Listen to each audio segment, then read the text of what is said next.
remember as a graduate student at Baylor, I worked on a community survey project, and it was interesting seeing how a community survey would progress from a concept to concrete questions to the actual data gathering and the data analysis.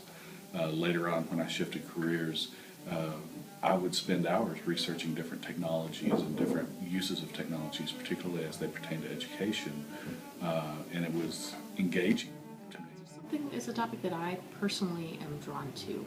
I was fascinated by stories of women in the 19th and early 20th centuries. When I was a kid, I was always fascinated by stories of women who had done something that was outside of what normally would have been expected of them. And one of those people was Jane Addams. So even when I was a kid, I read a book about her, and I was just interested in her work among immigrants in Chicago in the late 19th century. So it's interest that carried over till today.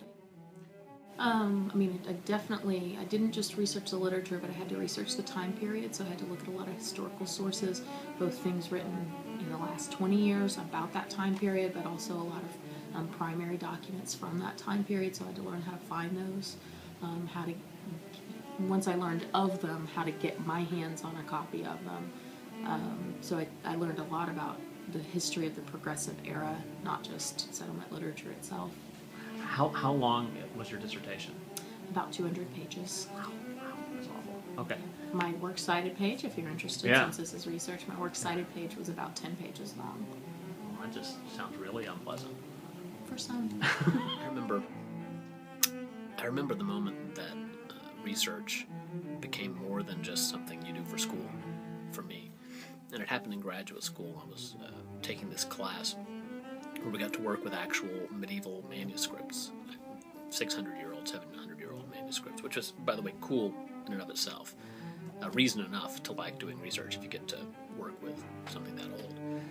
But this manuscript that I was working on, there was this one page that hadn't been deciphered. No one really knew what the page said, what was on it. And so I spent a few months as part of an assignment for class trying to figure out what was on this page. But at some point, I had finished what I needed to do for class. In fact, I'd written the assignment, the class was over, the semester was over. But I couldn't stop working with this page, doing more research, trying to figure out how to understand. And I understand that's something that happened because I was in graduate school, which is a different level of research. But what I want my students to be able to do is experience just a little bit of that feeling where you're doing research because you want to know the answer, because you can't stop thinking about this thing, because you can't rest until you've understood it somehow more fully.